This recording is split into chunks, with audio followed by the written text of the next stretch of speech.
Somebody whacked my ass. Look, all my souls is gone.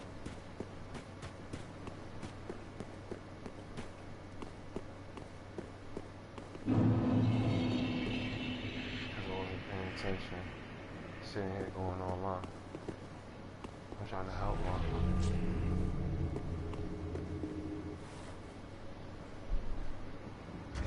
Tell you what.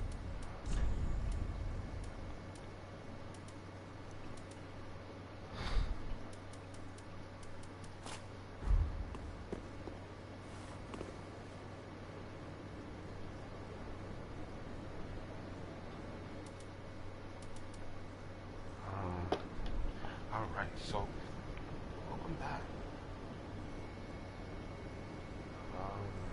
It's your boy Chocolatenova. And we're here on Mega Game Battles. I'm just your host. And we're just sitting here, you know what I'm saying? I'll just break down little things as we go through the storyline. Try to pull things up as I can. I came here to initially help out. I saw some souls at the bonfire. Said that there were people there, but there was nobody there. But I got invaded because I haven't beat the boss in this area yet. So get my souls. I'm gonna go ahead and travel to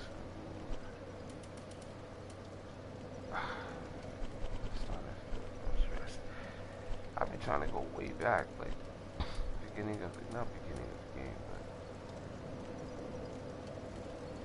certain areas, certain ones.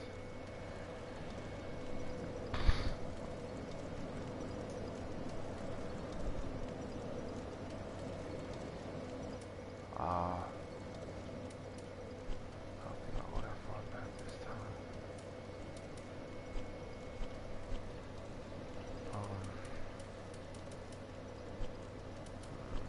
There's so many places I can actually go. Check the armor slayer.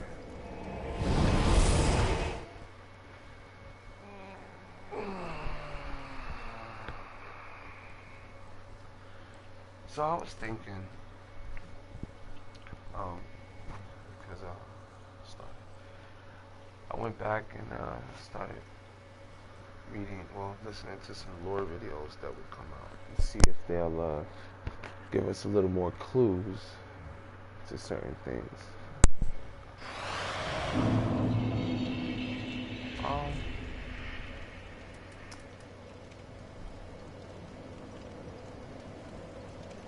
To be honest,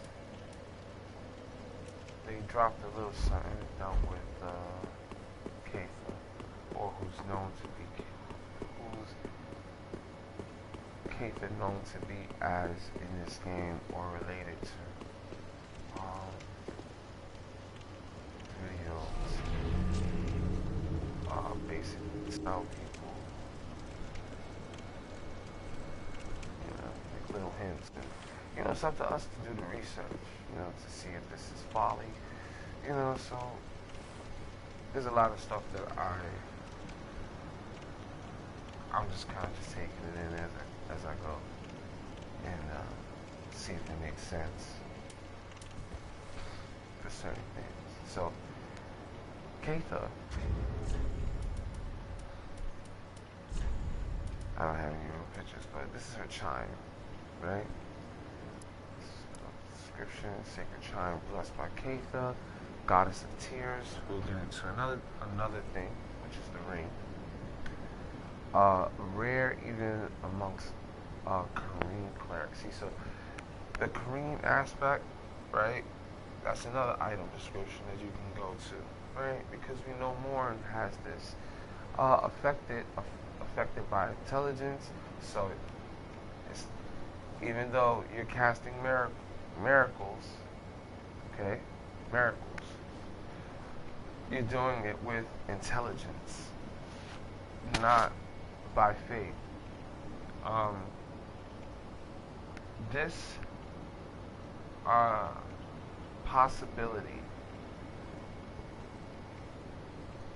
possibility be able to know how to cast a miracle without having any faith in it. Like, I have no faith in this, but I know that you can do this by doing these things. The polarizing factor, one to another. I should not make it where it seems like they're in oppositions. The game suggests that it is in an opposition to its creation. Well, not even creation, because this is only her chime, right? And the chime basically does, it's a catalyst. It's something that you use as an anchor. I wouldn't say an anchor, because anchors hold you down.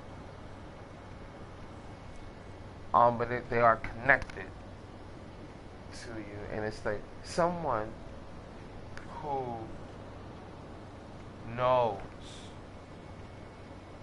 can do something of faith, but took no faith to get it.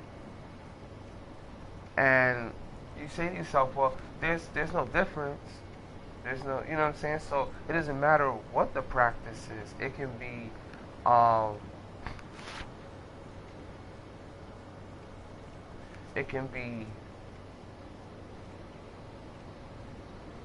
intelligence that the higher kingdoms of the world, or whatever, is run with intelligence for things that they should be doing in faith. You know, it makes you question the society you live in. You know, like, are you really doing things in the best for everyone?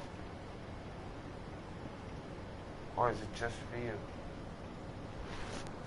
You know? When you know, you would have to have faith in the miracle, in the story in which it was told. Having faith alone without the intelligence is what makes miracles what they are. I'll give you explain, right? A miracle occurs without you having to even think about how it's going to be created, being that it's created. Like, you just have faith that this thing is going to do what this miracle says, which is going to heal you. Listen to the story. You have enormous faith in what you're doing, that you believe it. That you believe it to 110%. What's up, bro? If you hear me talking throughout the gameplay, it's simply because I'm doing YouTube recording.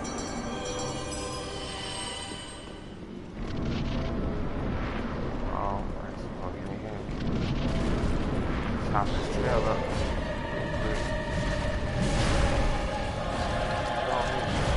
I gotta use it.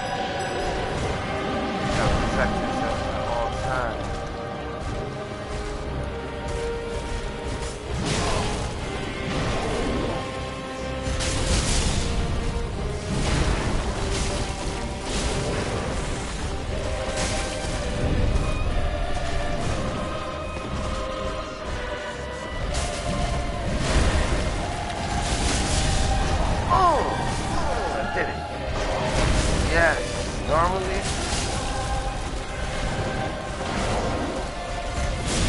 Normally, whenever I go up against him, I miss.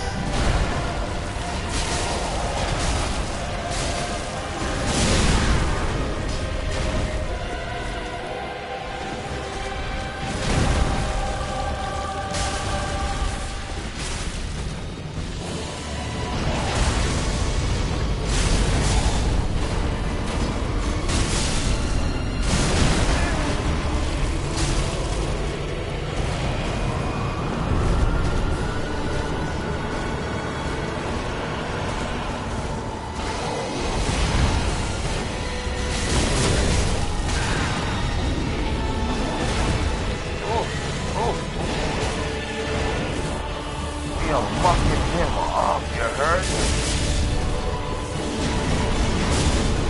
I couldn't get one else, one more off, yo, man, see? Come on. Thank you,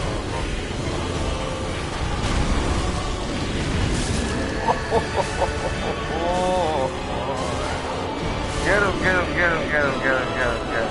Yes. Yes. Oh. That was good. That was dope. That was a good fight. Real good fight. Brought him to his knees.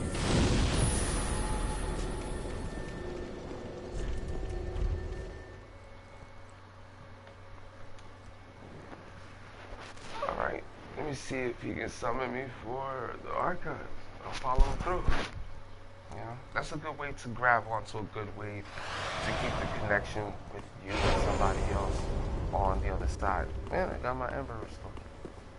So, just having a small discussion before that about Keitha's chime. Now, why would it be dark? Why would it have an affinity to dark? Upon its very creation, just happens to get closer to the abyss, showing the Trinity, the connection between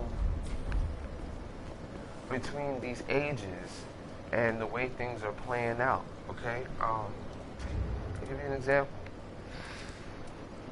So, you was talking. I got the red stones here. So I tend to, whenever I jump on do these videos, you know, if I happen to wear a particular item or, you know, of something other, I might just start the lore right off the back about something.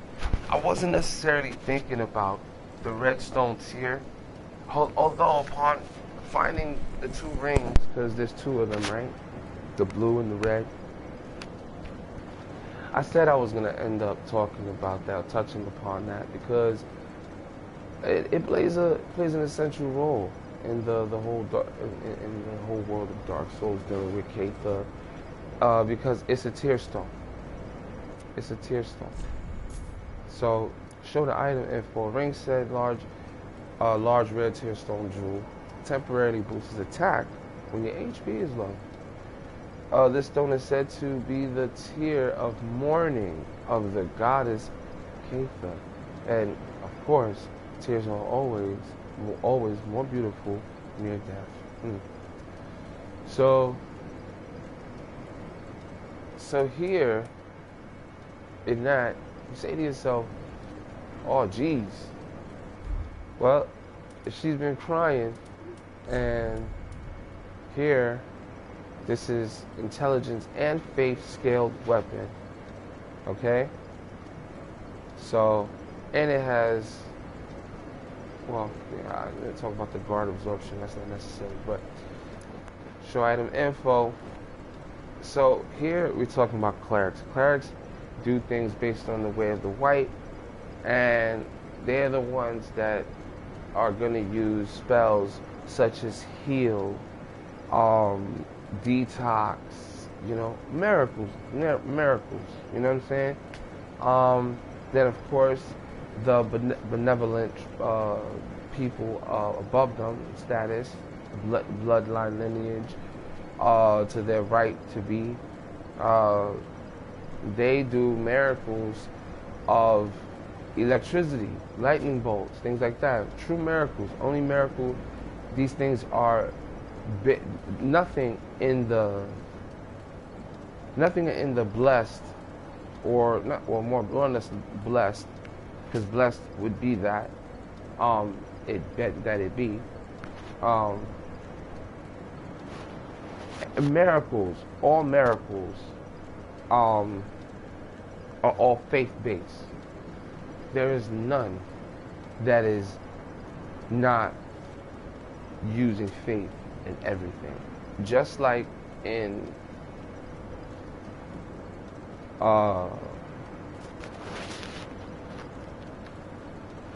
just like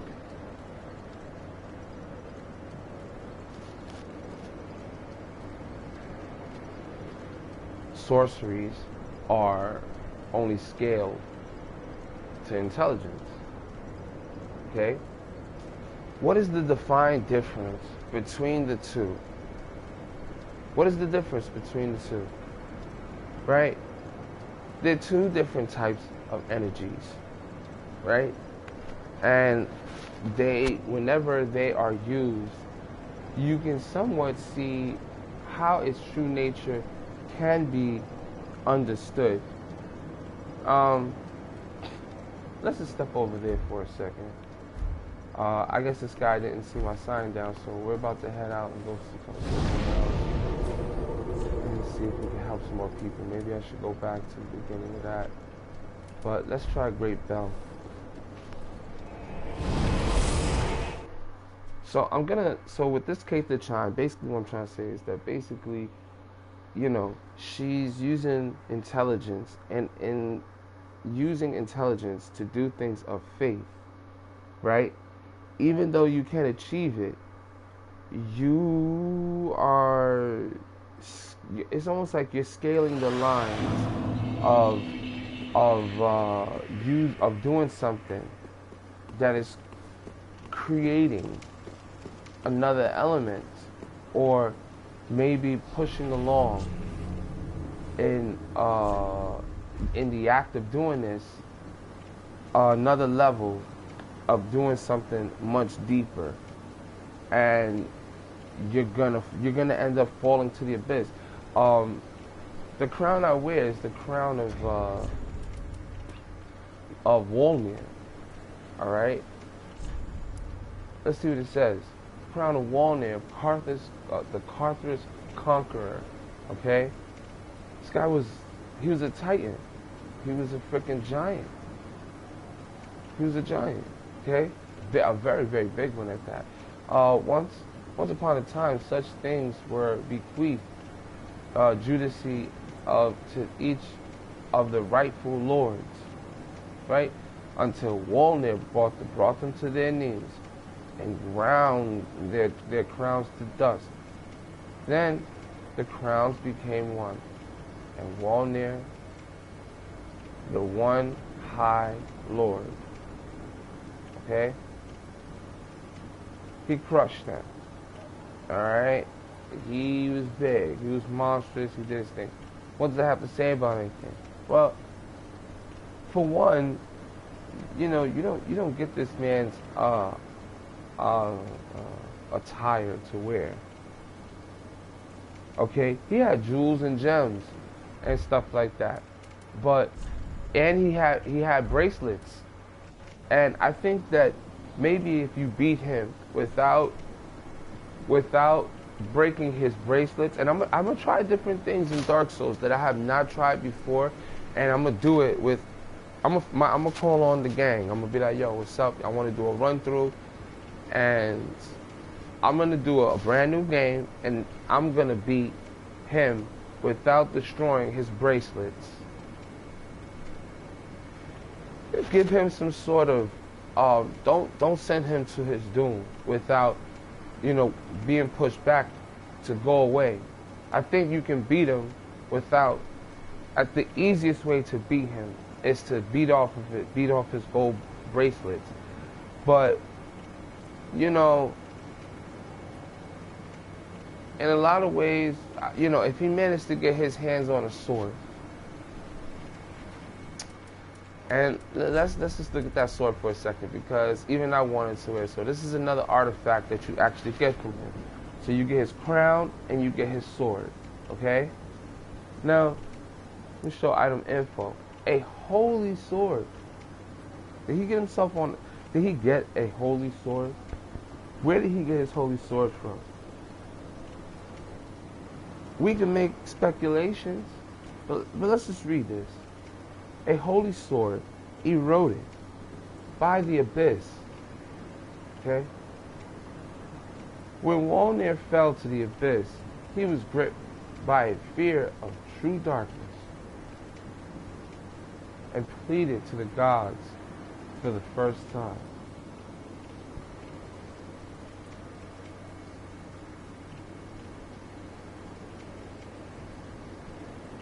This holy sword together with 3 armlets, stripped from the corpses of clerics, gave him some semblance of comfort.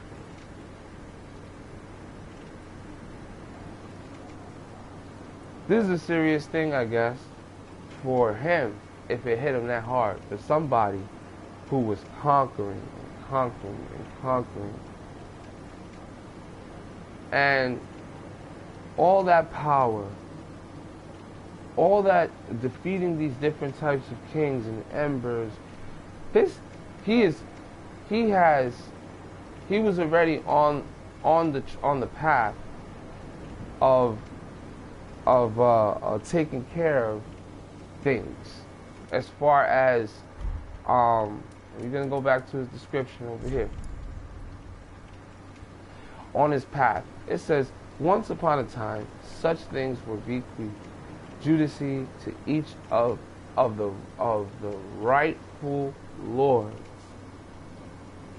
Okay, the rightful lords, until Walner brought them to their knees. So, in this world, in this situation and time, Walner probably went up against the holy kingdoms. Probably, maybe, let's say maybe,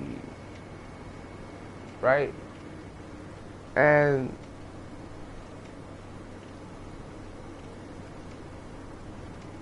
he didn't like what was going on. You know? Who knows? I mean, it looks like when and if it ever really happened that these giants decided that they were going to come through and start messing stuff up, we already see that the profane capital, the profane capital was a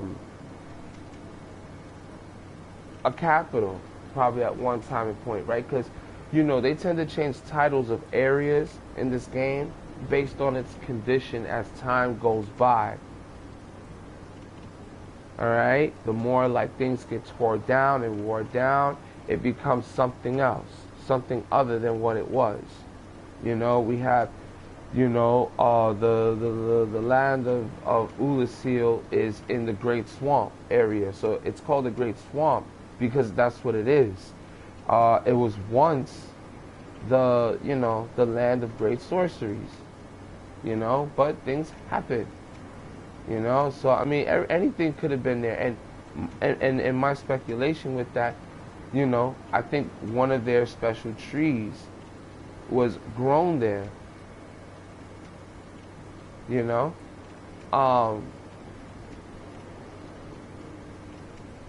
It's hard to tell if the tree is actually going to continue to grow and start a whole new creation again in this world that's coming up. But there are people who are protecting it, and they're trying to keep people like you away because they don't know if what you're about to do is going to destroy the progression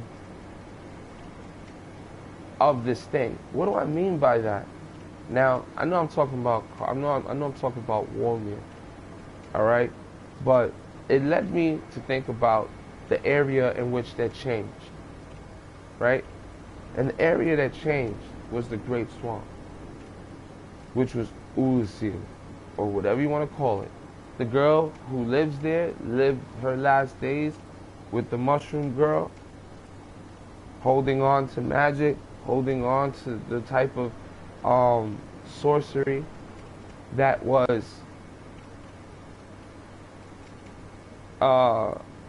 important in their purpose and in their existence. You know,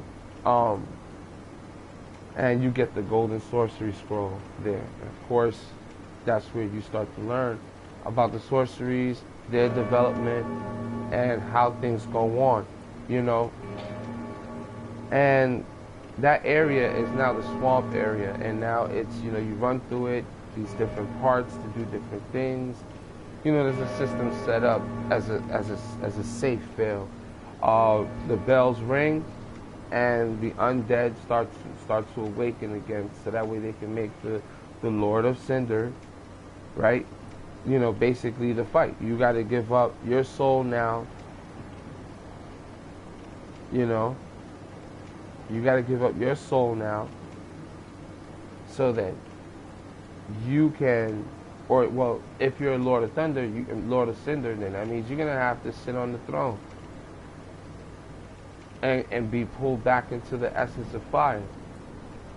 So, you know, a lot of people, when once becoming like the way the thrones are all missing, that's how the game starts. Except for Ludwig, he's the only one that was forced into his position because his legs are cut off. So how you gonna move? You're not gonna go nowhere now because you can't run. So it's like, you know what? I'm gonna die anyway, or I'm gonna go anyway. You know.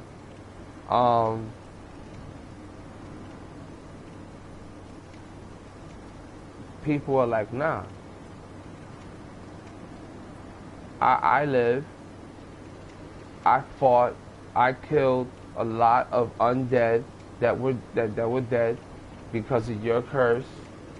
I got a lot of souls, and why should having many souls makes you strong, right? In the game. So they see that the power is within souls, and a lot of them reach their pinnacle, but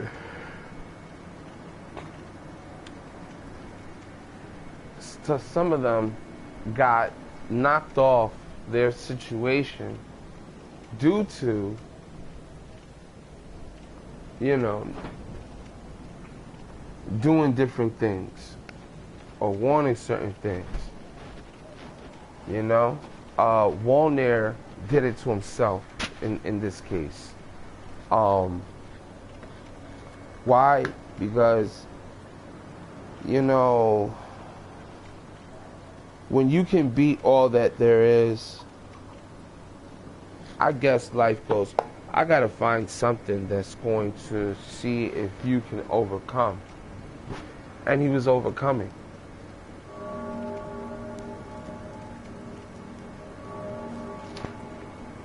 He was overcoming the darkness that was pulling him down in a fight with the abyss and himself.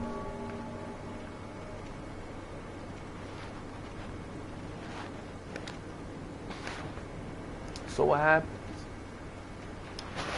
He's still stuck in not being fully pulled into the darkness.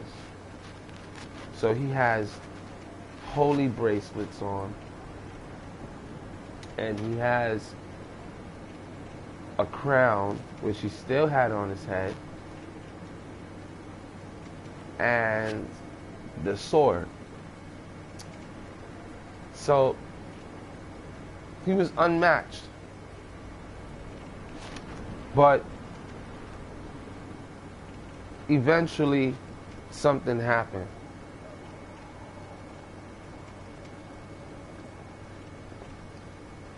Something happened with Walner.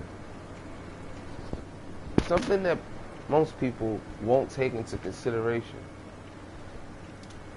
Like the idea that, was Walner assassinated? Or was Walner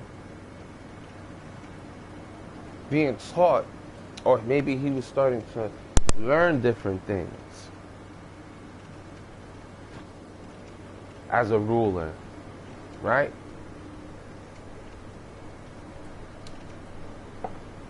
Magic, sorceries, mysteries, right? And you say, I know we was talking about Katha, but give me a sec. Right? I don't have all of the magics here But I'm getting them for this file. I'm just slowly collecting things for this file. So when I start over, I'm gonna start over real good, okay? With everything. So, you go in here, it's not sorceries I'm talking about. Yeah, no, pyromancy, because he was the Carthus is like sand-related ruins type of thing. And they were like, to me, Carthus, the way they fight with blades, things like that, you know, you see sand or ash, whatever. To me, it relates to his area, his temple, or whatever it was. That was where they thrived, they lived, and they had sand, and it you know, that's kind of the picture I get. And the reason why I see it like that is because of the woman that you see. Now, mind you, we only have two references when it comes down to or preferences as to where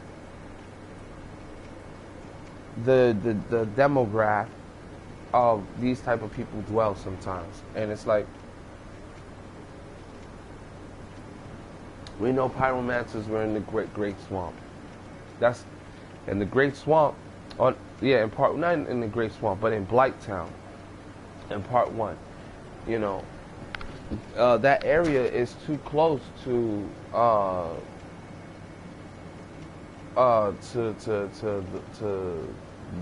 world of Ida, well, I can't say the land, but or the city inside the earth or whatever, which was Isolate. Okay,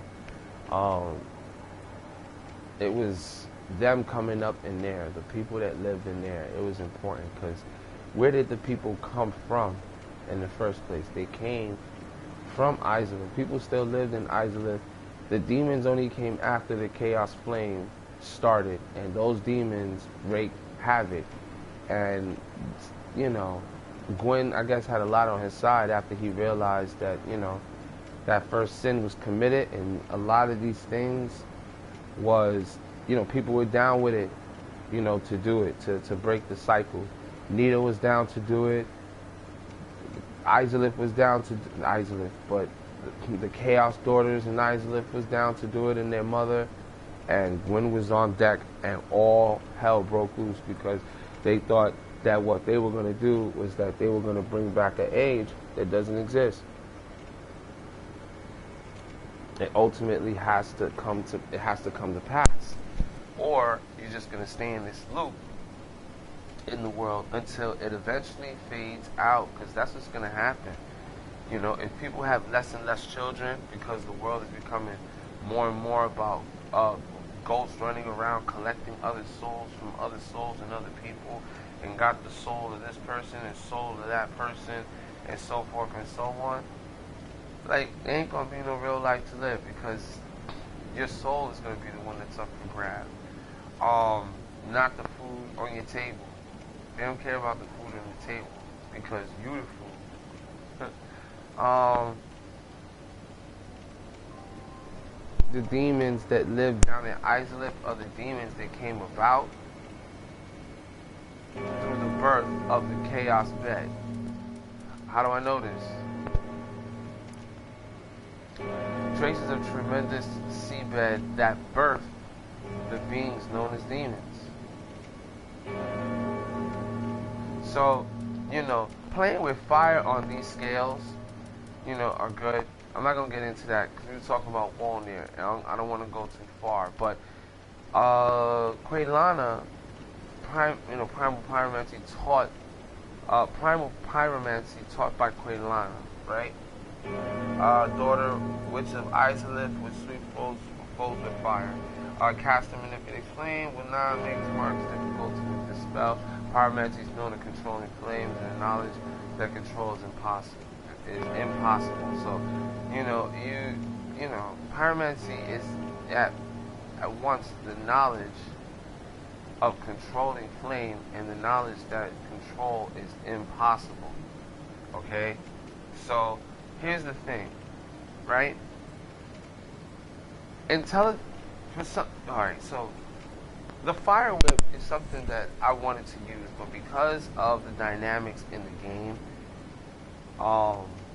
I don't know if it's necessarily gonna come out right if I try it, but I'll try it. I'll try it one day. Maybe on a new file when I do a particular type of build, because you're gonna need faith and you're gonna need intelligence. Okay, so intelligence of 13, faith of 8. I think that the scale to use this pyromancy is wrong. Not saying that the creators made it this wrong. I'm saying that if they're saying that it's hard to control because it's impossible, they only could mean two things. Either they mean the flame itself is impossible to control alone, or it's impossible to use that and control it without luck. I mean, not without luck, without more faith.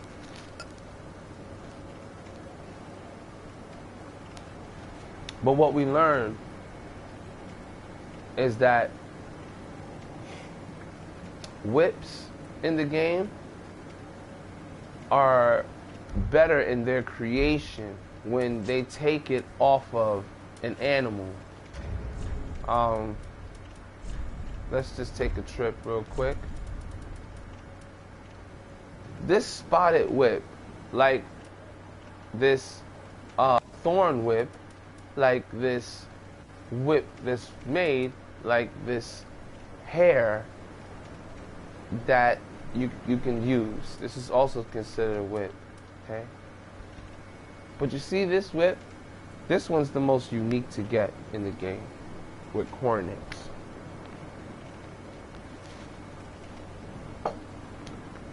He was very understandable, he was very knowledgeable, he was very smart in what he was doing. Because he's not telling you his real name when he was locked up, right? And because he doesn't trust you, but what he's going to teach you is going to be more important than who he was. You know, you meet people on the way. You know, in the game, nobody really asks the question, like, why is the pyromancer locked up? Why are you guys locking up pyromancers? Like, what are you going to do with them? They just kind of kept him there in a fucking cage to, like, basically rot. You know? So, it's like,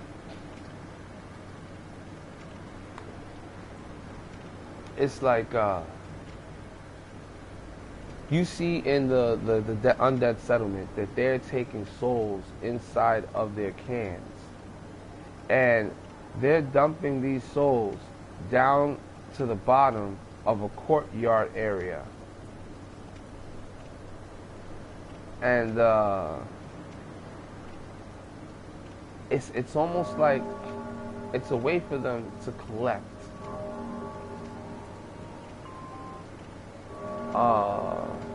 souls in a different way. But for some reason, Cornix was not caught like that, I don't think. Or maybe they were coming to pick him up, or whatever it was. But they knew exactly who he was and what he wanted. He was locked up for a reason, I'm telling you. You know? Hold on, let me bow it out. I want to, yeah. Alright, cool. Alright, I gotta switch around my weapons real quick.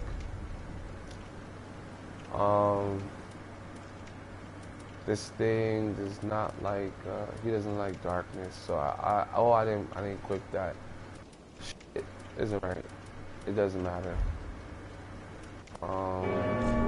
There's no way that I can use that and use that,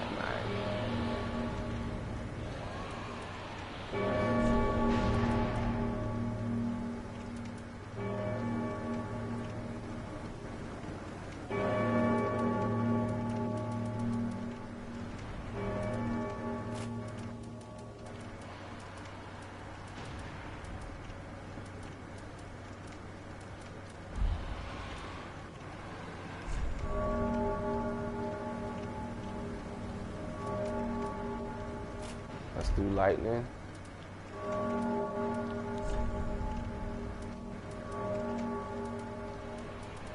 He didn't even give me a chance to like get my shit together. That ain't man. I see you when I see you.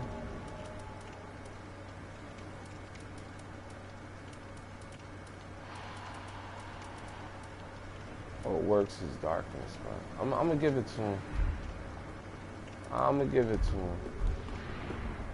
Cause I ain't got the right stuff equipped in here.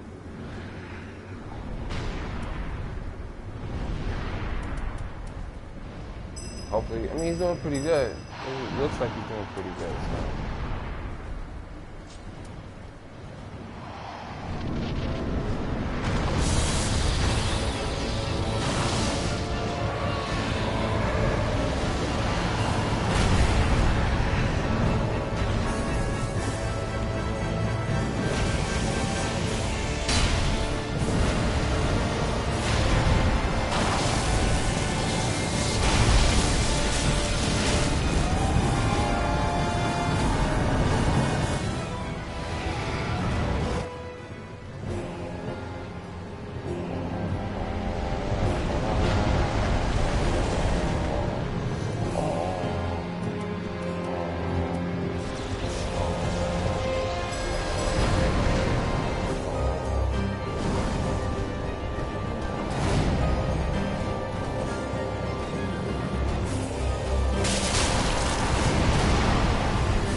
I think I gotta talk about it. His armor says pretty wild. It's pretty wild. It's pretty wild. It's different. It's different, you know what I'm saying? Because it has like the drapes from just the eye area straight down. So there's significance that I haven't really gotten around to when it comes down to seeing certain other stuff. Really different from what might have been their purpose in the first place. As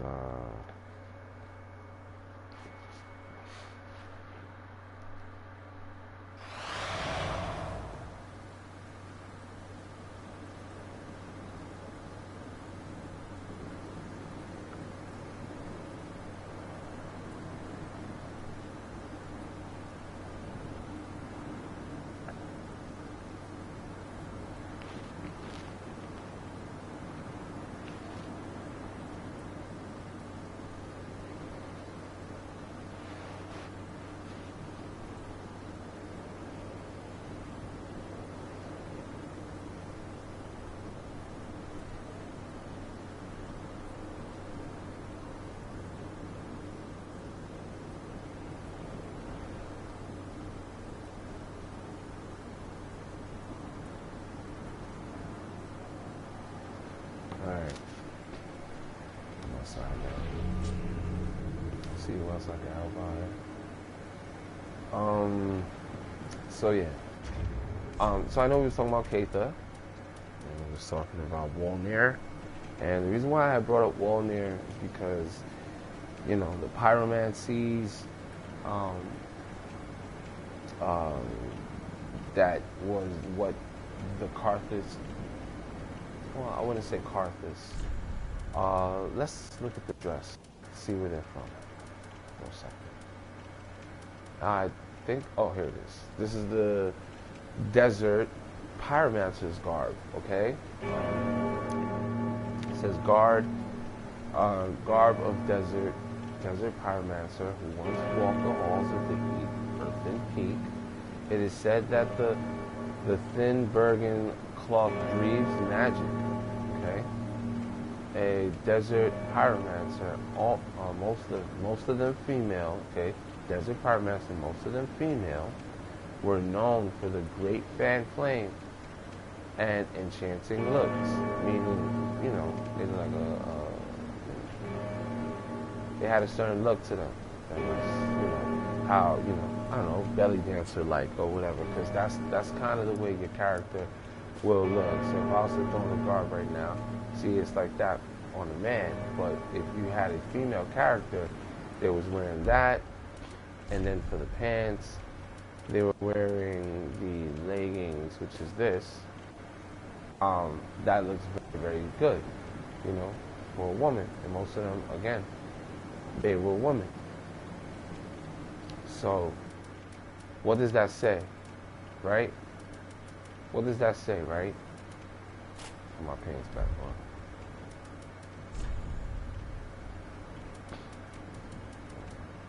Right? Because this right here,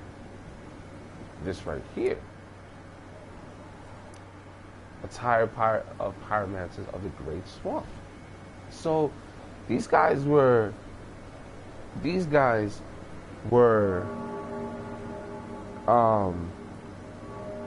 pyromancers, right?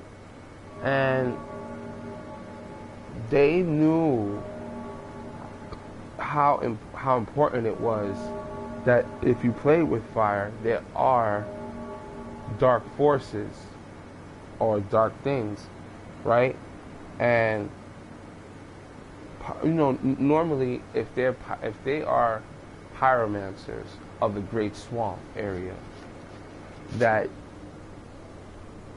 they were either exiled or that's the place where they learned, you know, because that's the place where probably most of them were at after, you know, they got kicked out. There's things in part 1 you can get that explain certain things that I can't explain in this one because I don't have the item descriptions, but here it's saying this person's from the Great Swamp area. And I already said the Great Swamp area is like the ancient area because they're protecting that tree that's there, that white birch tree that creates illusions. Well, it doesn't create illusions, but what you get from it is being able to blend in with your surroundings. And I'm saying to myself, if the branches of the tree do that alone, right? What is this tree? What is its purpose? Does it not look like that? You know, because you're taking things from this tree, which is the area where they're from, by the way, the Great Swamp area, and being Ulasil and, you know, the land of sorceries and stuff like that. That's all down there. That's all down there with the rest of whatever stuff that they had going on. And again, you know, people who are playing Elden Ring, don't get beside yourself. Listen, it's like these same trees are the same trees that they probably have in that game. Alright, if there's any real connection between, you know, Dark Souls, Elden Ring, whatever. A game like this, gotta explain the story like this. But the Great Swamp area was also land of sorceries. Now, if pyromancers and sorcerers and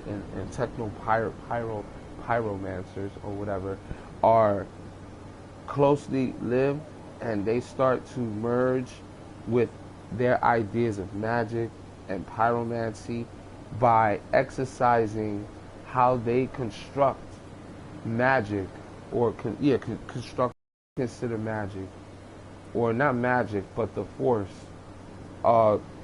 through certain means that are not going to conjure up the darkness every time that they go out of their way to try to use all these different things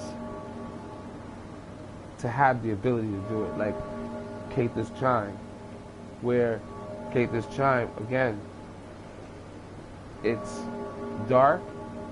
It has an affiliation to dark, and I think that's only based on the fact that because you're using intelligence with faith, with miracles, and miracles are only something that you can exercise through faith. So that way, there is nothing. You're not going backwards to get it through intelligence. You're walking in faith. And then in the power of faith, you don't falter. Whereas in intelligence, there's the falter, there's the darkness that's there. That's how this thing is worked out. Now, why do I have the Pyromancer's garb? Because they played with fire, but they understood how playing with fire, how to play with it. Because see, when you pick up this garb, okay, you read comprised of bronze ornaments and animal pelts in the Great Swamp. Bronze was used ritualistically to ward off evil spirits and keep darkness at bay. Okay? Now, that bronze, right? They say bronze was used. What bronze? You mean the thing on his chest, maybe? Or maybe they just used bronze. Because when you look at him and he's wearing it, that's not really bronze. That's like almost like the same color of his straps on his waist, which could be like a gold bronze, maybe. I don't know. I'm not sure, but he's wearing it, and he's chained it. It's chained to him, right? Like chastity, right, from the front to the back. Just to ward off evil spirits and things like that. What does this say about the pyromancer in that regard? To me, it says that they know how to play with fire, but they protect themselves. They are not fearful of the flame. They intellectually know the flame. Why do I say intelligently, right? Because this ain't the only crown that you get in the game. You also get the pyromancer's crown. What does it signify? Attire of pyromancers of the Great Swamp area. It says compromise of a a leather crown and an animal bone. Okay? It says in the Great Swamp, it was thought that adorning oneself with animal fawns would provide protection from the flames of pyromancy. So, this is a crown for them. This is what they believe provides protection from the flame of pyromancy. And, when you think about it, right? When you think about it, if something came out of an area different from your own, and what exactly are you doing as a pyromancer, right? You are relating to what is below, in this case.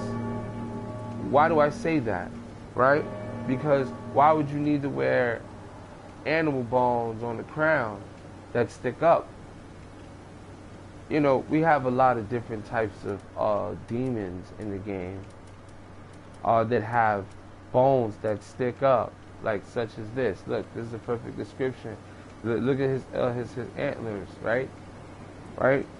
And this is the molding head, because it says molded, modeled on Morn, uh, the Archbishop Apostle. The helm is of a perfect likeness, which means, you know, that's the way they can conduct themselves. That's just how they would be, you know, like that's just how they would be. And you know, that's either a baby dragon's head, really on the low, or a demon's head.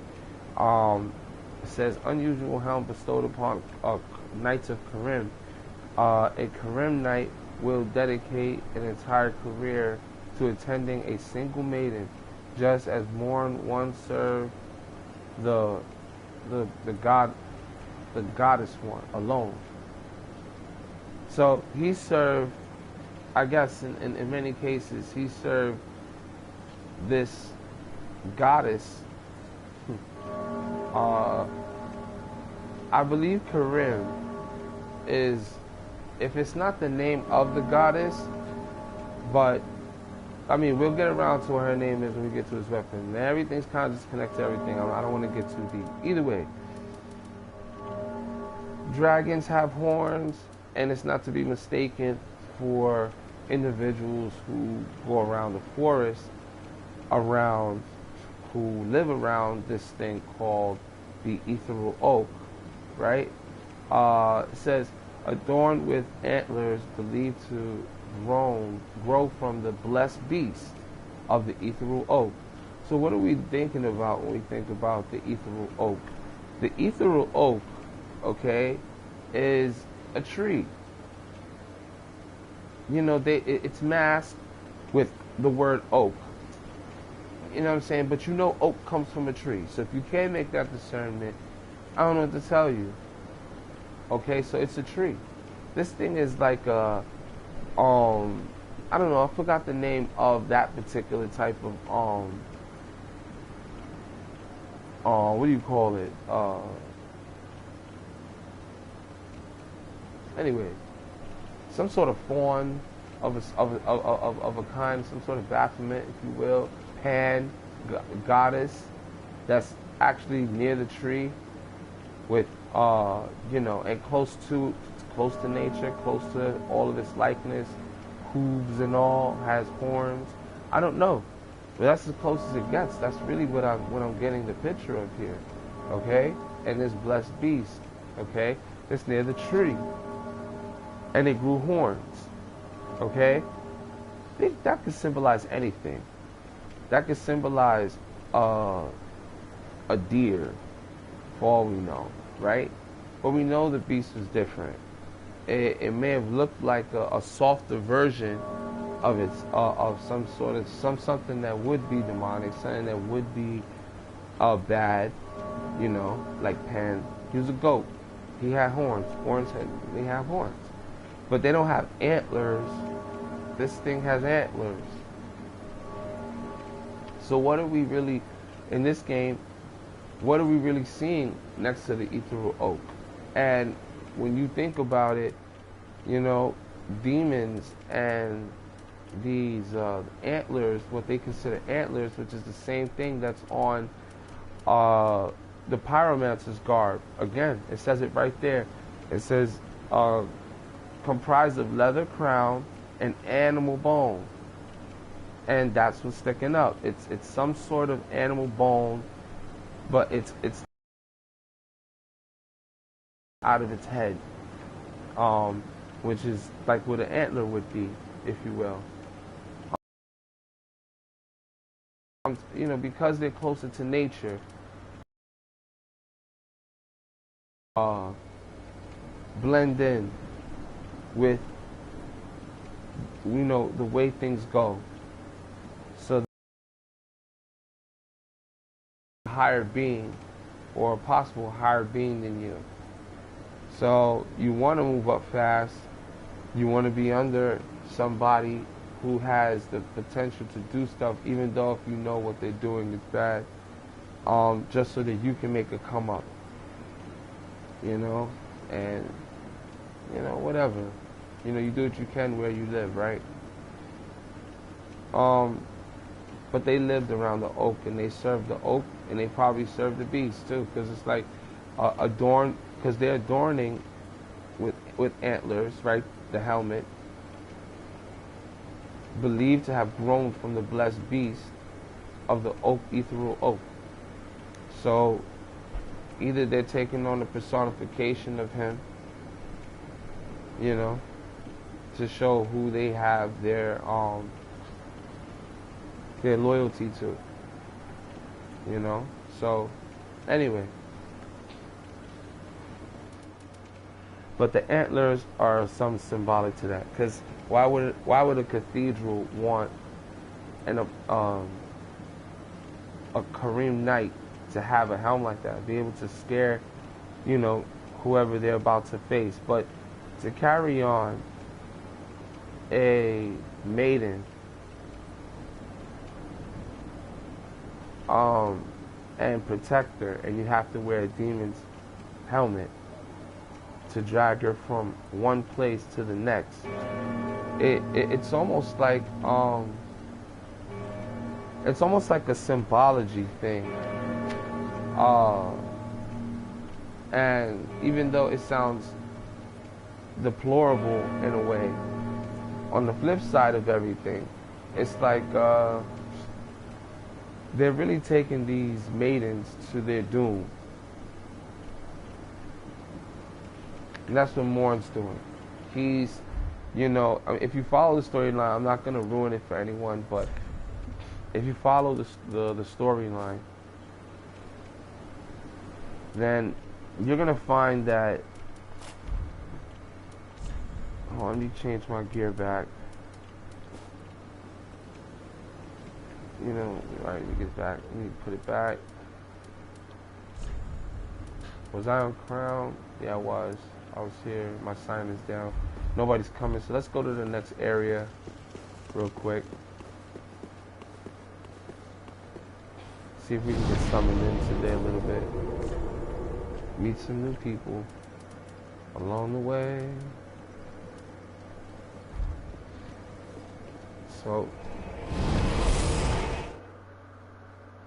anyway, it just seems as if when it comes down to pyromancies, the place where Karthus was, which I felt like was more desert, more sand areas, which is where this particular giant had his kingdom, more or less. Because remember, you're only in the ruins of Karthus, which means that's probably the place that needed to be heavily, you know, that maybe they were there to bury their, you know, whoever, or maybe that's where their land was, because you got to go through there to get to, you know, Irithil. So, let me see my message. Okay, no one. Let me just put my sign down over here so that they know. Alright, we're gonna switch this up real quick.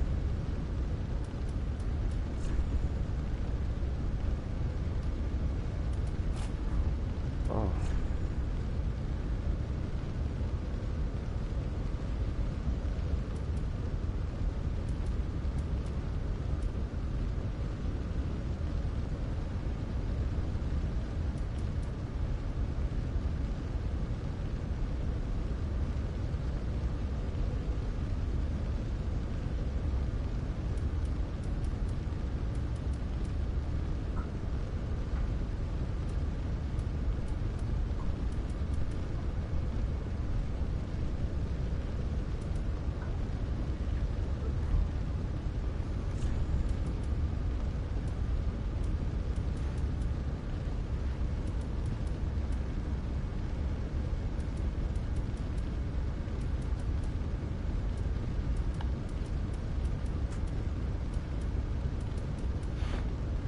We'll go over more Tamara in a minute.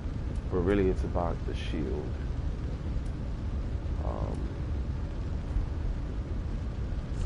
Why am I having such difficult time just choosing a weapon? She's a funny character though. Now we trying to hit her with what I got. I think that actually that would probably do the trick, this particular weapon, just to catch her attention, and then I can use a different weapon that can give me the edge of just being able to get those extra hits in. When I really can't see anything really past using this particular weapon. On most boss fights, like her, she's fast, so you would want to use a weapon where you're gonna swipe and get a good cut out of her. You know what I'm saying? So you gotta make her bleed with those blades. And then I can also bless it if I want. Yeah, so at least this one, with this particular weapon now, I got a throw weapon. So that'll be my throw weapon. This will be to catch him when she goes invisible. So I got hiccups right now. You got pardon me.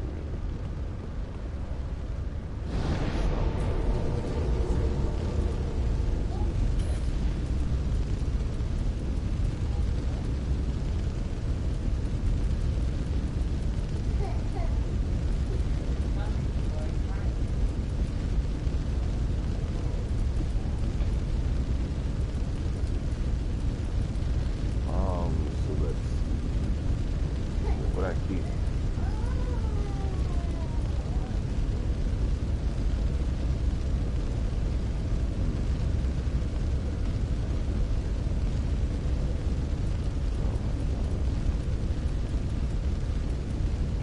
Should be another miracle.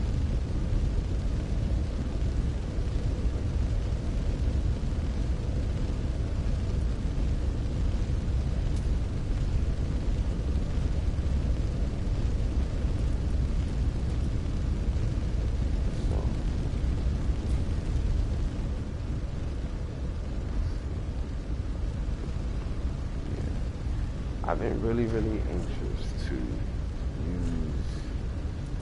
my twin hammers together, right? I mean, obviously it's a slower weapon, right?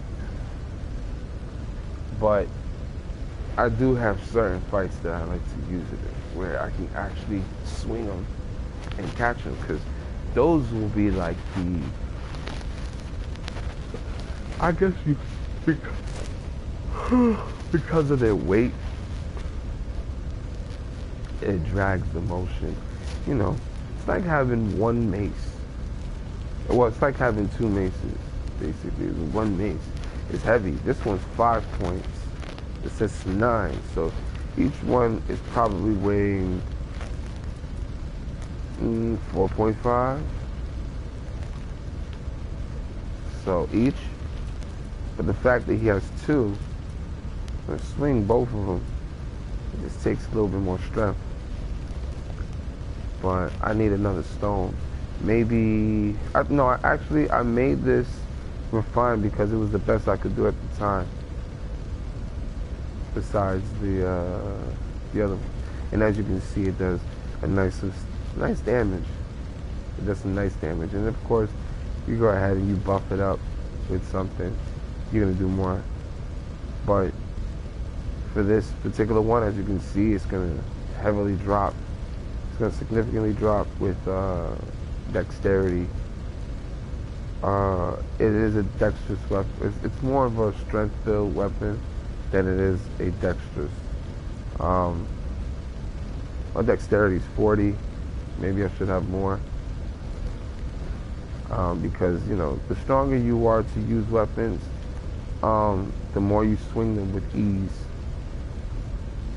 So that's the benefit of having characters that are more strength build and maybe dexterous build. They say dexterous build is not that serious, but a lot of times they tend to discredit certain things, so people will be discouraged from doing it because there's another advantage with having certain characters. For me, I guess I enjoy having to use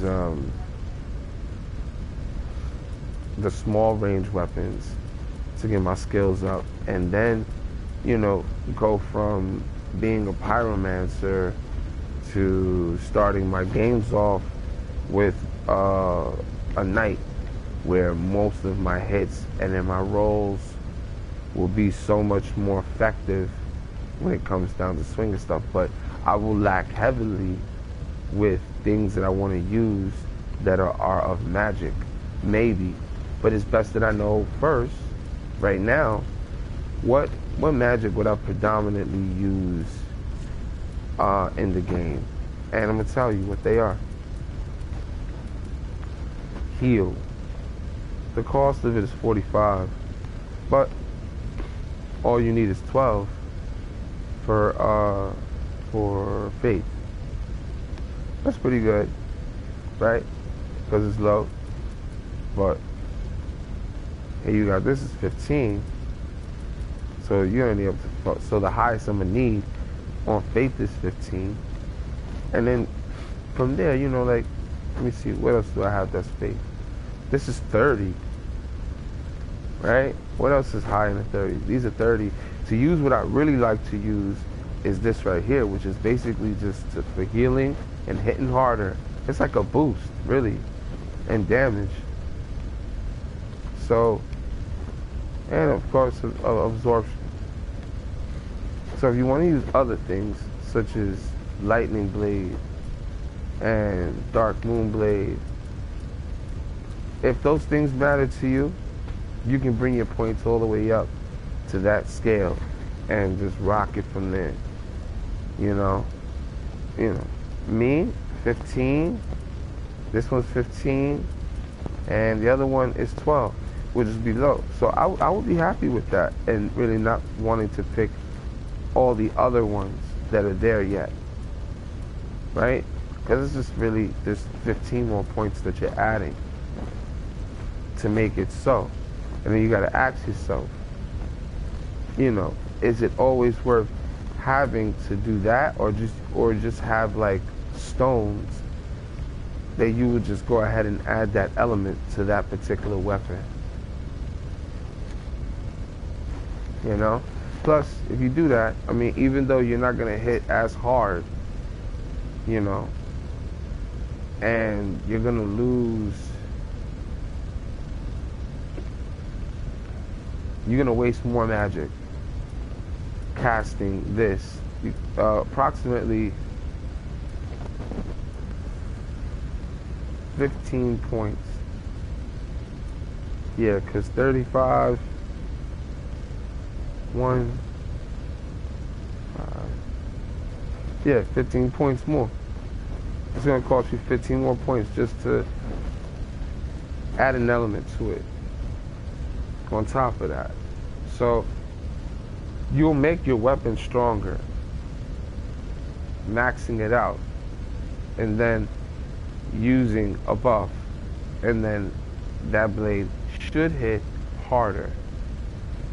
It should.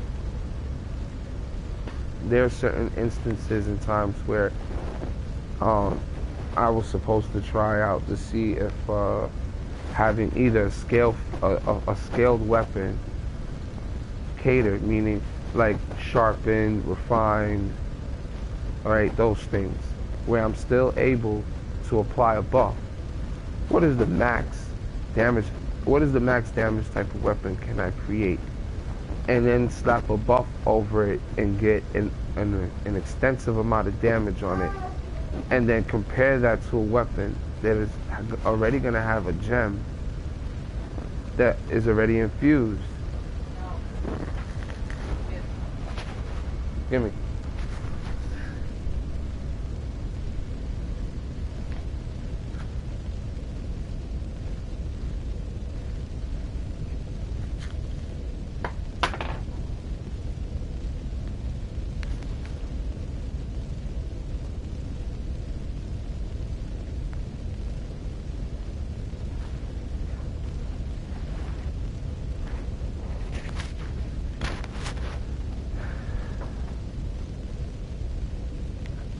Come on. My daughter's trying to get my attention.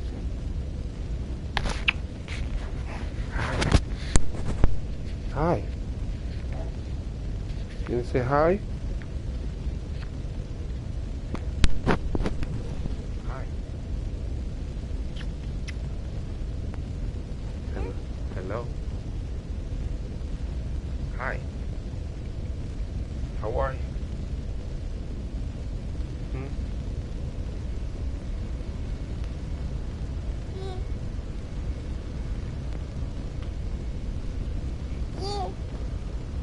What?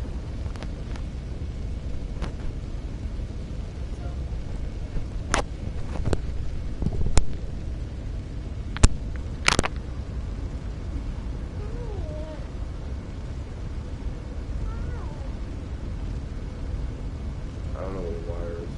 Just gonna tell the wire to charge it. Oh, you took those. Yeah, there's two more in one of the controls. Wow. Wow. Hi.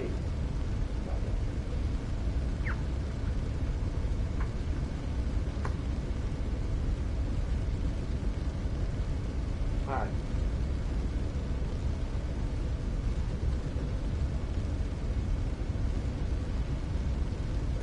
All right. Enough of that lovey-dovey. Yes, but you're not going to pluck it off of that.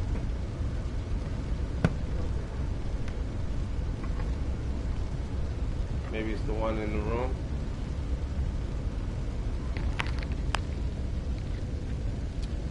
Sorry about that. I had to chase my daughter. She tried to take my battery and run away with it. So I probably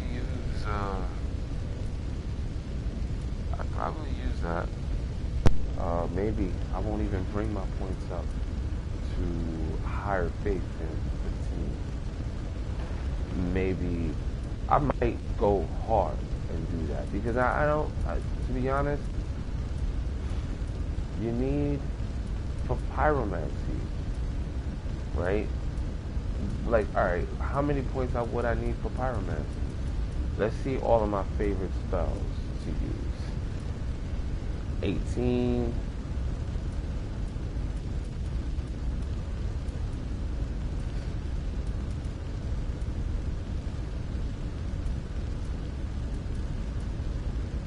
And 25.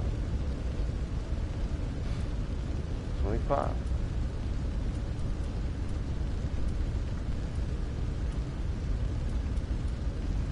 Yep. 25. Look at that. So this is like the highest pyro one to actually do. Which in to me, it's one of the best. One of them. It's hard casting certain spells, man. So you gotta be very exact when you actually cast this particular type of spell. So yeah, I would probably push pyromancy all the way up to 25. And then it's like, well, why wouldn't you do the same thing today? And look, these are 30, right? The thing is that I would want to stop leveling up at a certain level. And I would definitely would want to focus my points on things like strength, endurance, maybe not really atonements, but I would do more atonements, vigor, but you don't need vigor, it's vitality, but the dexterity, so more dexterity and strength, dexterity, strength, dexterity, strength, dexterity, strength, and of course more endurance, because then you need more vitality. That way I'll know how far I want to go up, just enough to use these things, because I know the higher the number, the faster you heal in the game. Or I think it's just 4 ticks and your points go up a certain percentage. They say the higher your faith is, the more effective a bountiful lights or replenish are, like, because they're faith-based, right? But the highest you need is 15 to really do it in the first place. So if I was to do it with charm, it's like I won't really need to really increase my faith any higher than that exact number. You know, just do that exact number. So, you know, who knows? I might go to Rosaria and switch my whole status around just so that I can have, you know, be stronger in the game and change things. I haven't given her any pale tongues yet because I don't want to be just constantly changing my personality. Then you start to lose who you are, try to relive again, you know. And the crazy thing about Rosaria's thing is that she is representing rebirth, but it has a limit, you know. Because what happens is that you end up being stuck with a character that you didn't necessarily want, and then, you know, characters that aren't used again, they probably just turn slugs. For all we know. You know, that's why she has slugs walking around. They die, they come back, they want to be reborn. That's what happened with Yellowfinger, and then you find him wallowing on the floor, at her bedside, you know, or near her bedside. So he probably tried to do it too many times, way too many times.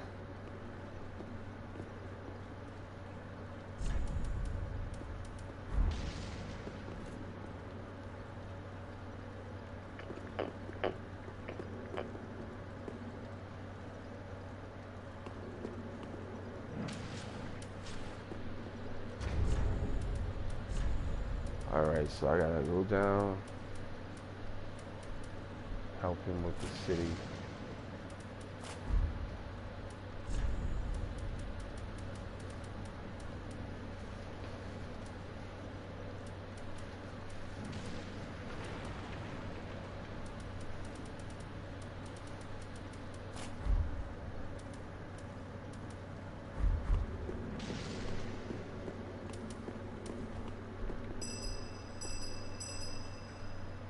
Probably thinking, where the hell is this guy?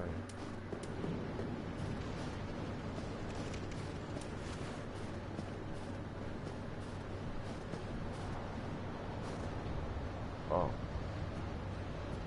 So.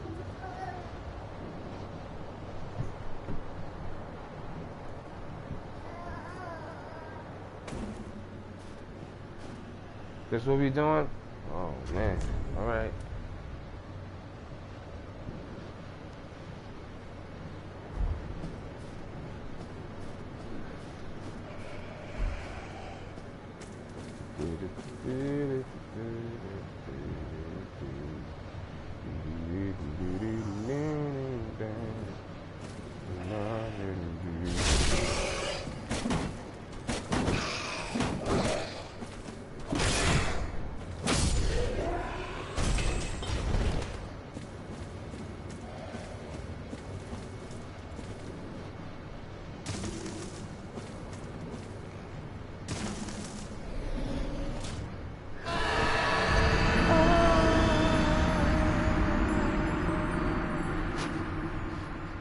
I was carelessly moving.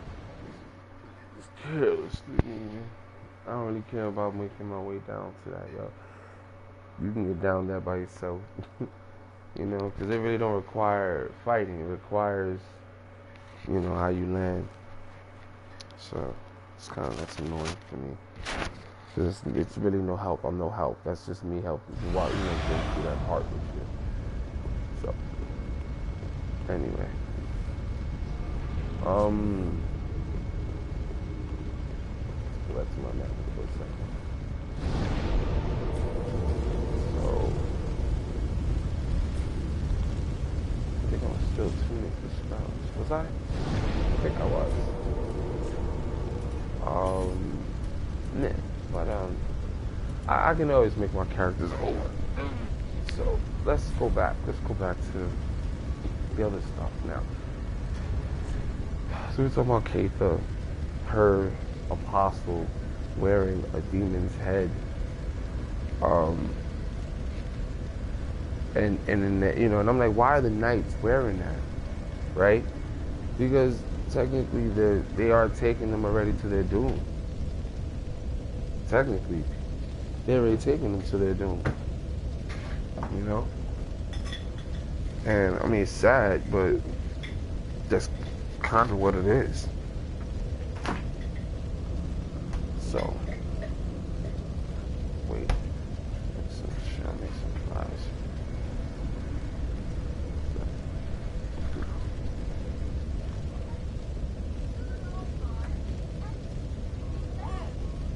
Hi. Don't me. Hold on, I'll be right back.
change it back?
All right, so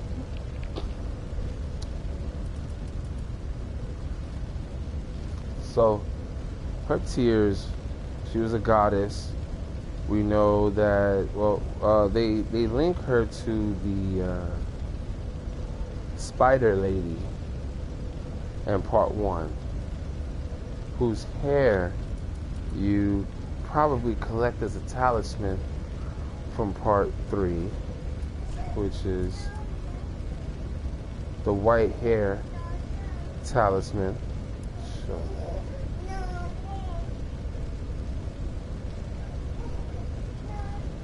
this lock of hair belongs to a deformed member of the Chaos Witches. There were 2 people that was like that. I mean, obviously, their lock of hair.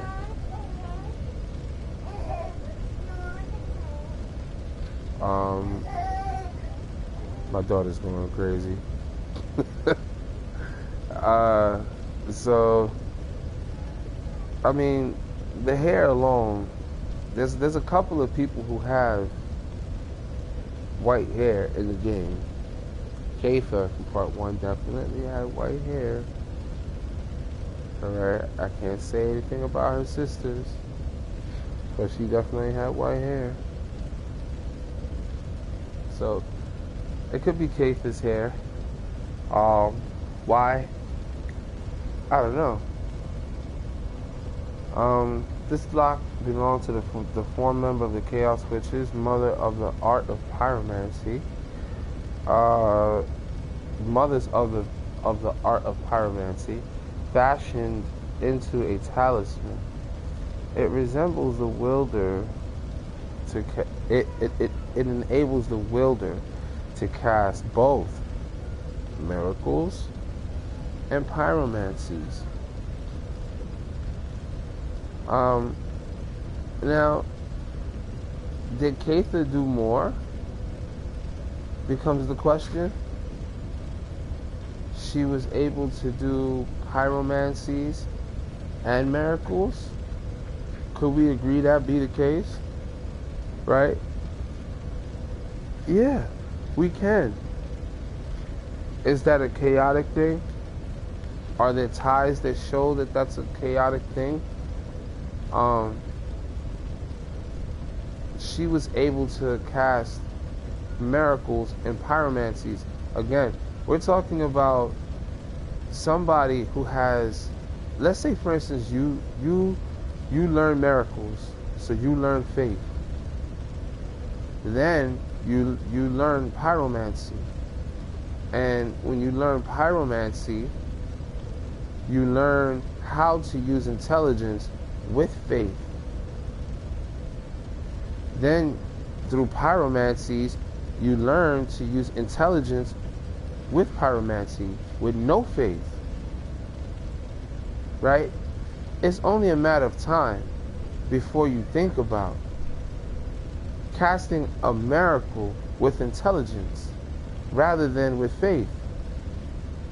For those who use faith, right, to cast pyromancies, guess what it comes out like?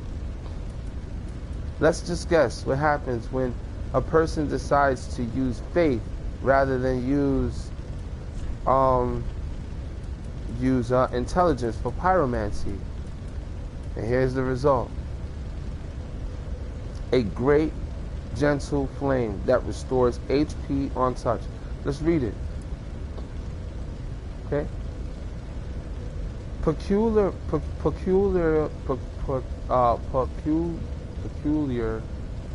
pyromancy. I always get these words. I get these words tongue-tied sometimes. I'll be so blasted sometimes. So, peculiar pyromancy of the mound makers creates a gentle flame that restores HP on touch. They feared separation from the gods. Okay? Maybe these were pyromancers. And sought a familiar bond, leading perhaps to the creation of a flame of harmony, the connection between the both of them, bringing them back together. So, one has to question Hodrick's intention on talking to you. He's not a villain to you, but can potentially become a villain to you. He invades your world. But does he really invade your world? Or does he simply just invade world? He invades worlds in the area in which it's his domain. It's like he's the one that's getting up all of he's collecting the most to bring to the mound makers. So naturally, he has this pyromancy. Because down there, you can still heal. See, he's not a hollow. He hasn't lost his mind. He made a choice. Even though that was the status given upon to him. And said he went mad, said he went crazy. He could have. But how crazy is it that it just so happens that when you go to the mound makers, they give you something that shows the union between pyromancers and those of the connection to those who are in the sky, because they lived on the ground. It's almost like they learned how to use pyromancy in the form in which it should have been utilized in the first place. This is one of the last pyromancies these are one of the last spells. See, I thought this was like some sort of spell. Like, I thought it was a miracle that I was gonna get. But when it turned out that this particular type of spell is a pyromancy, this changes a lot of things. Because it's like, whoa, this is a pyromancy. So now the pyromancer's domain, right, has only one technique that can heal. That's the connection. That's where people have to pay attention to the world of Dark Souls to understand that with them taking the initiative to say the mound makers ended up having this type of union, so that way things can truly become one and the flame will continue to burn on. I mean, they call Gwyn the Lord of Sunlight, and he threw lightning bolts. But was he casting these miracles? No, because it's not a miracle. It's not a told tale to be told of this and that. It's literally a technique that you use to bring the light with outside of you to heal. Why wasn't Gwyn able to do this particular type of thing? Because, and mind you, he is of faith, not of intelligence.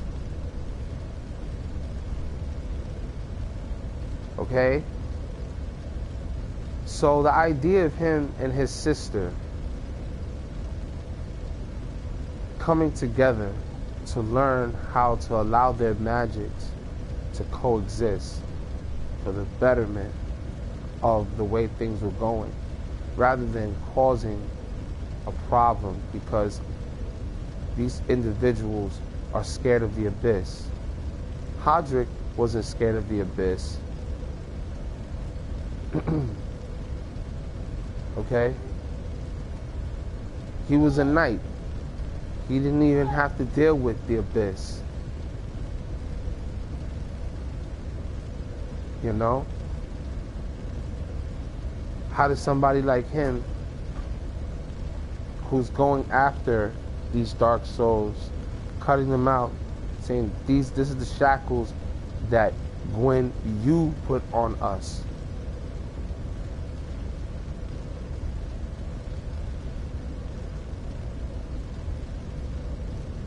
And it sucks. And it sucks. So what we have here is hope. What we have here is peace.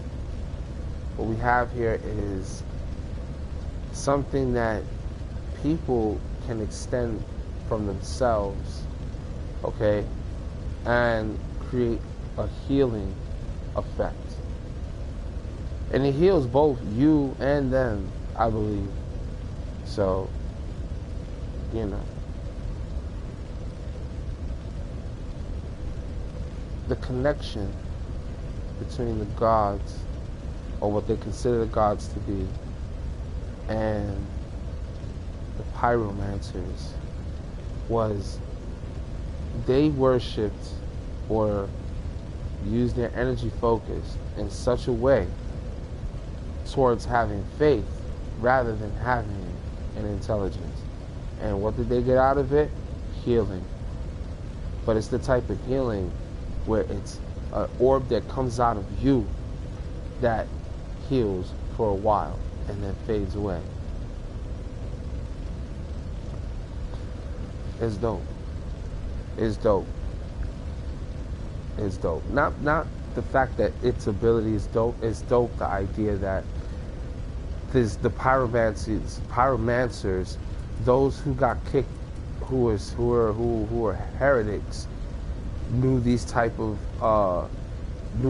types of pyromancy techniques, you know, and probably got banned for it, you know. And then they say, you know, at the bottom, perhaps dwellers of the Great Swamp are reminded that their very existence is one rooted in heresy. You know, the idea that they're going against the natural laws that they put in place that say that you cannot create. It wasn't the fact that this was a poison mist, I don't think. Because all of these different types of pyromancies are destructive. If you're dealing with fire, you're dealing with a destructive force. You don't need sacred flame to hurt anyone. I mean, to do anything nice to anyone. This is not going to do anything nice to nobody. Pyromancy taught amongst savages. The flame burrows inside the foe's chest and ignites. Originally used as a ceremonial cleansing sacrificial impurities, thereby leading the spell its name. As barbaric as it seems, this may in fact be quite fitting for the savage pyromancers who consider themselves servants of the divine, that consider themselves servants of the divine. How can you, right? It's basically saying, like, you're a savage. You're, not that this pyromancy, they don't say this pyromancy is forbidden. That's one. Two, they're both scaled on both sides, meaning, you know, this type of pyromancy is labeled okay because maybe because you need some sort of faith in handling it. You need the same thing for flame fan, excuse me. Same thing for the Great Combustion, same thing for Fire Whip, same thing for Floating Orb, same thing for Chaos Bed, same thing for Burst Fireballs, and for Fire Orb and Fire Orb. So all of these things are either in faith, they all are intelligent based, which are rare. This is intelligent based, as well as this. The differential, which is the 13 and the 8, you don't need that much faith. This one right here, the surge, it's just straight 6. This one is a more controlled fire flow. To control the fire flow, it's like, here's surge, right? Let me show the item. Cornix of the Great Swamp, right? Emits a constant stream of fire. Cornix is a venerable pyromancer of an old mold, said to have restored a number of spells lost to the past, amongst which most of those is well known. This is from Quelana, okay? Daughter, she was a witch, right? Says the caster manipulates flame at will, making it extremely difficult spell to use. This pyromancy is at once the knowledge of controlling flame and the knowledge that control is impossible. So intelligence and faith was needed to do that, along with something you already putting your hand out to do. Which you would just say, well, if you're already surging fire out, then you should just whip your arm around, right? It's like, nah, they wanted something that they control, that didn't have control, even though it's impossible to. They still are going to try through putting a little bit of faith in that. And that's what they did. They had that faith in themselves to do it. Through the exercise of actually, like this evenly proportioned, this evenly proportioned, this is not, because it's out of control. And they tell you that. Look, pyromancy of old, restored by Cornix, one of the Great Swamp's more advanced spells. Advanced. Hurls and exploding fireballs. See, the concept is I'm hurling exploding fireballs at you, but read further. A rare technique that undergoes change after leaving the caster's hand.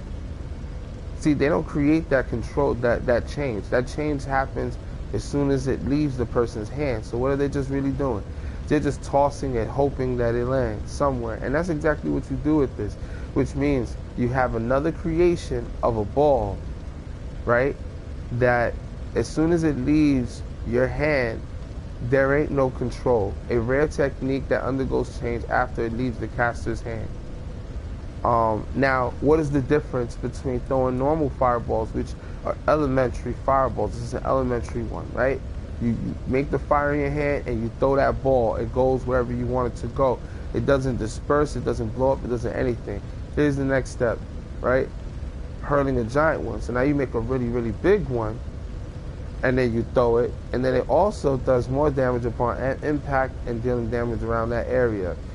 They say that once a pyromancer learns this spell, their understanding the flame deepens, together with a yearning for it.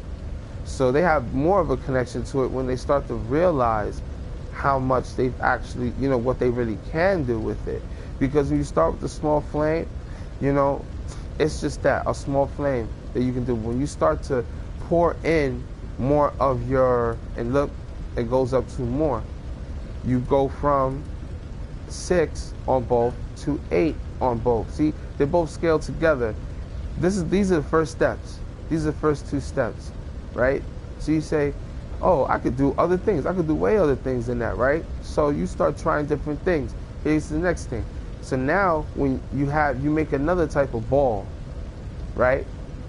It's different from this. It's not too different from this, because this is the footsteps, right? But you get to a certain point where you're holding a fireball in your hand. It's not as big as this. It's smaller, right? And then you try to throw it, because then it starts to explode. And when it explodes into a bunch of different fireballs at the same time, okay? you could call it controlled chaos, being that you're creating this ball. You know that you can just throw it and it's just going to spread out everywhere, right? That's the ability of it. You wish you can control where the balls are going, or control, I guess, the explosion of it, but it's only going to explode after you leave the hand. So that's kind of going into another kind of realm with it, because now it's like, you know, more or less, you know, when that energy leaves your hand, it's subjected to its own change that's going to happen, right?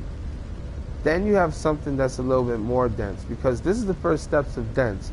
You don't make it as big as that. It looks like as small as this, but turns into all of this, which looks like it could come from this if it was just hit or exploded, right?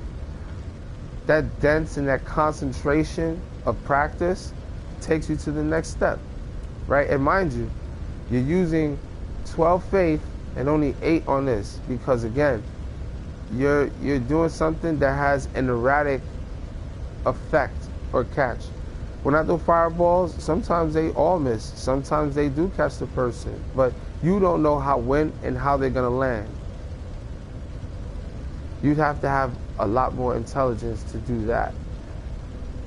No, a lot more faith for that to happen. All right? So, and when I say a lot more faith, it's because you need to scale. You want to be able to control it fully. So this is really an undeveloped skill of doing it the righteous way. Because they talk about doing things rightful in that other item description I was reading for you. Alright? Alright. So it looks like there's nobody here. Give me a second. We're going to go over, we're going to talk about the lures. We're going to talk about everything that we can.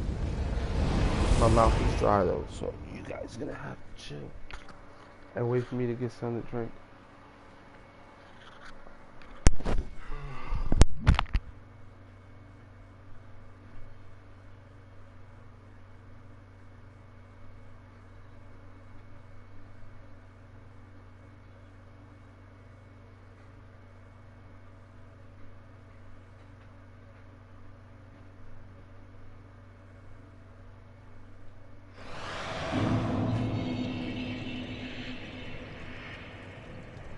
Get out of the garbage!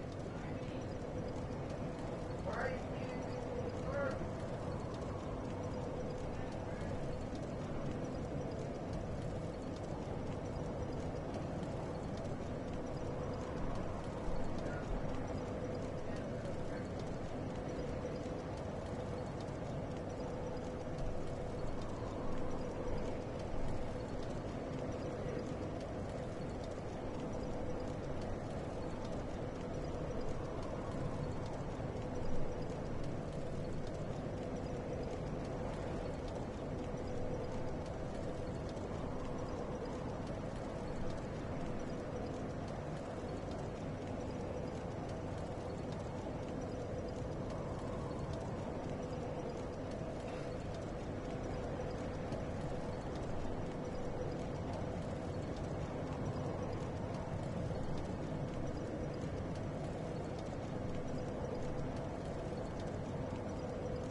agua nothing. Yeah, that's your agua. All right, ladies and gents. So, I'm gonna sign down, see if these poor souls need help, and I'm gonna switch over to. No. That's mine. No. See, I can't even have my drink, man. Get out of here. I gave you your cup. Come on, baby. No, this is mine. This is yours. Take this.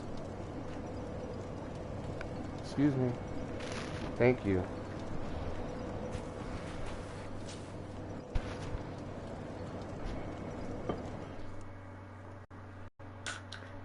Sorry about that. My daughter is like tyrant.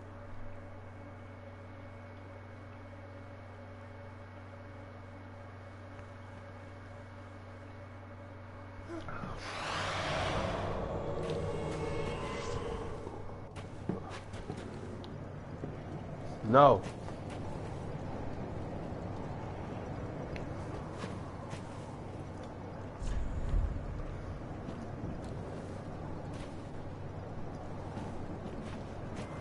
I didn't even get to change my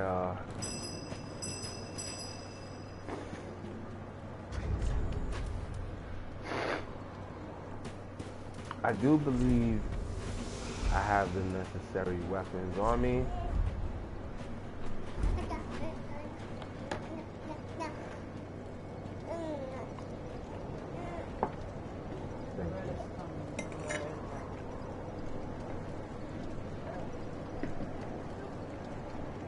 More poison. No, come on. Come on, baby. No. Oh my goodness. No, man. Hold on, I'm coming.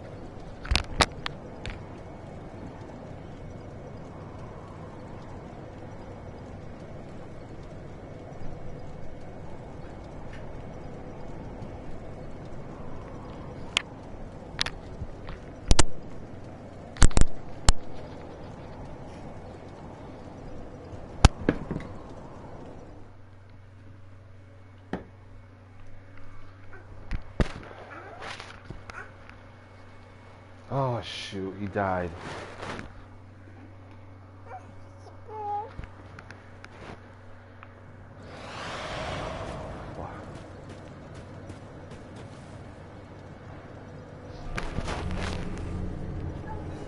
I get tired of dudes doing that. Like, don't you think, like, I need to fix myself up before I enter the fight? Give me a moment.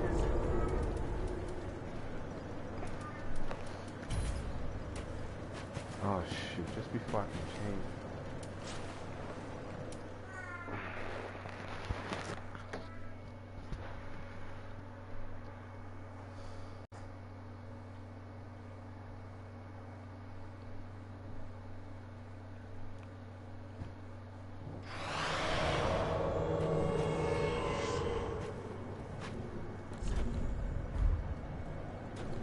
Hold on.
There's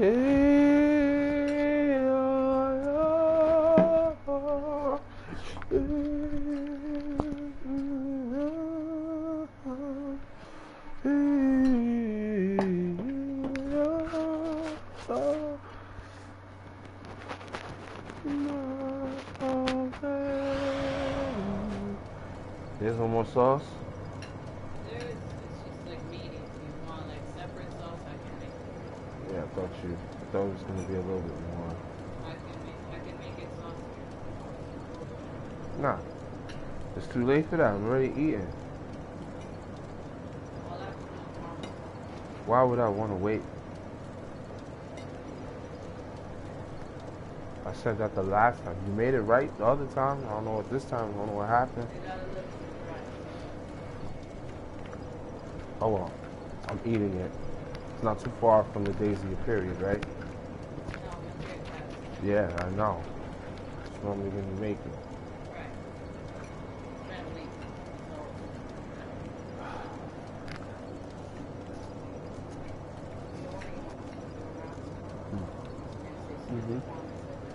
Mm-hmm. You just stand there and watch me make it.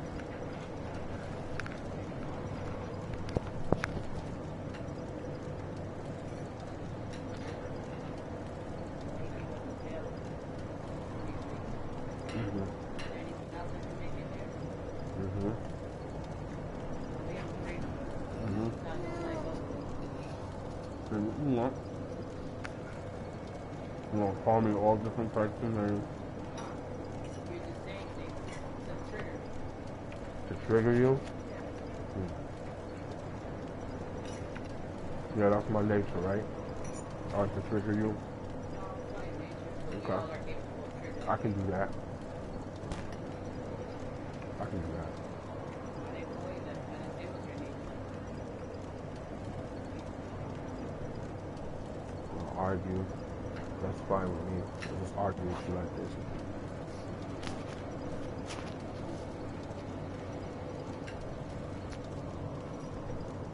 That's how you function as a norm. The more I accept, the more it don't bother me.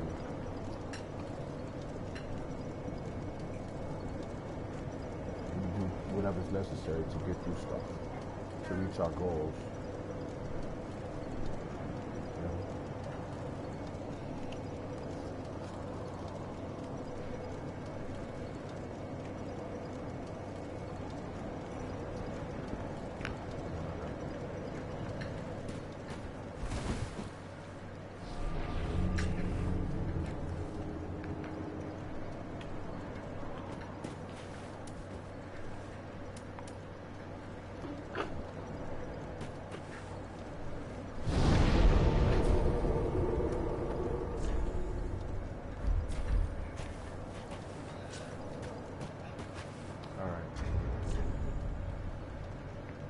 See, I'm live. Yeah, that's good.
No, I'm dead. I'm dead. I'm dead. Oh. Too hot.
We gotta beat this guy down. My PlayStation is about to shut down on me.